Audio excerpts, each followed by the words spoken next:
Hello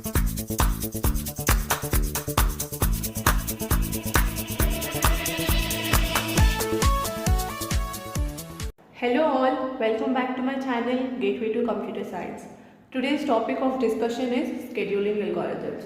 So whenever a process is getting created, it will be in the new state.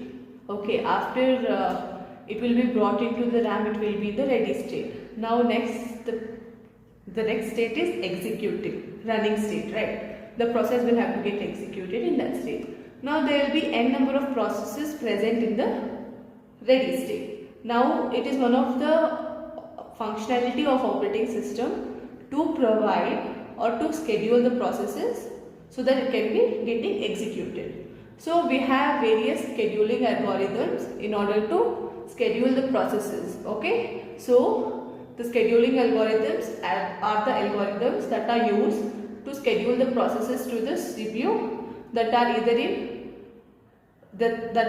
in waiting queue or ready queue. So basically the processes that are waiting have to be scheduled for its execution. So that is done with the help of various scheduling algorithms. Okay. So we have various types of scheduling algorithms in which we have preemptive and non-preemptive. So let's see what are the different types. And if you haven't subscribed to my channel yet, I would request you to please subscribe to my channel and like and share this video. Okay, so let's continue with the topic of discussion. Now we have various kinds of algorithms in which we have two categories. One is preemptive, the other is non-preemptive.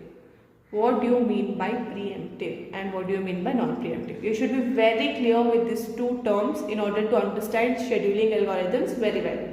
See, preemptive means, for example, if any process is getting executed in the CPU and when some other process with more priority or because of the time quantum or anything it will come, then the process which is present in the ready queue, the process which is in the running will have to leave the CPU and it will have to go to the ready queue, and the process of high priority will come and get executed. The executing process will go to the ready queue and the new process will be getting executed, the one that is of higher priority. Okay, so what you tell is that the higher priority process preempted the executing lower priority process. It's like, for example, you see in this some places and all, for example, temple. Okay, now there are ordinary people who are standing in a queue to go and visit. Okay, but when any higher priority person, VIP person comes, then the lower priority will have to leave space. Now even if there is one lower priority person who is going and he's doing puja or something, then the higher priority person will have to, when the person will go, the lower priority person has to leave. That means what happened was the VIP person preempted the lower priority person. Similar way it happens in the CPU also. Okay, so whenever higher priority process comes, lower priority process gets preempted. So in non-preemptive, what happens is whatever priority comes, nothing will happen. If one process is getting executed, until and unless it completes its execution and gets terminated, no other process, even if it's of higher priority, lower priority, it doesn't matter. It cannot come and take the CPU. Okay, so this is the difference between preemptive and non-preemptive. So we have different preemptive scheduling algorithms.